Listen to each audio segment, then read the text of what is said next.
kuri uyu munsi rero Sabe yabaye umuntu w'umugabo haniwe, ntabwo twibwa tumubwira ngo tumuhaye umwanya, ahubwo umwanya arawuhorana. Mu byubahiro byanyu rero Sabe mu gijuru twabaye ibyatsi. No, si inzoga zibera iki se wavutse tugomba kuzinywa nawe. Sa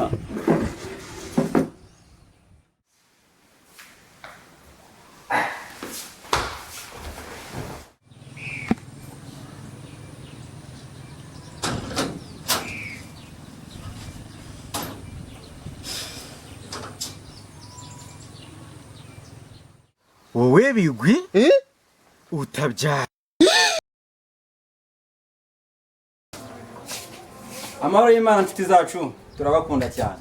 Ni Jimmy musanzwe mumenyereye, wa musore wanyu mu mahitamo series. Uyu munsi rero ikintu twabazanye munyibutse ngo ni iki?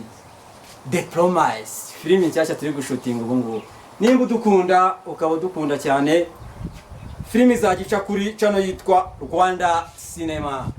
Jyaho kandi subscribe ukuri no kunzogera, ikirenze kuri ibyo ngibyo ndabakunda. Imana iduhanike umugisha. Unigaruke rero mumenye ku izina rya Isa, ubu naje nitwa Wasi muri filime nshyashya bita The Promise izayinyura kuri Rwanda Cinema. Kudukurikira ni ingenzi kuri twebwe. easy ya munzu muri filimi amahitamo irwese amadongo koko mwese murabizi.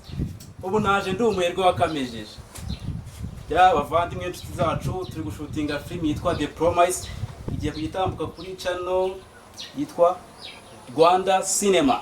It's okay, Rwanda Cinema. Cyo twagusaba muri kano kanya, kora subscribe wirebera umuherwe. Naje nitwa Sabe koko. Ndi mushyashya muri no filime. Ariko ndashwanyaguza. Muraho cyane serire mu mahitamo muranzi neza cyane. Muri iyi filimi nshyashya naje nitwa Bigwi. Niba udukunda cyane kora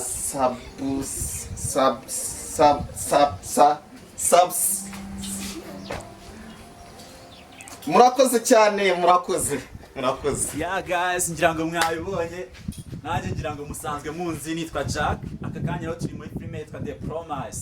Akaba ari ngiye mukamezo wakamejeje ibintu bijyanye n'amajwi, amashusho, kweditinga ibyo byose mu bimpare. Ikosa mubona mubitubwire hagati aho ngaho kugira ngo mumenye ko turi kugendana neza. Kora subscribe kandi akora ako kantu k'umutwe kari hasi, ukande kwinzogera, ubundi twimanukira. Love you.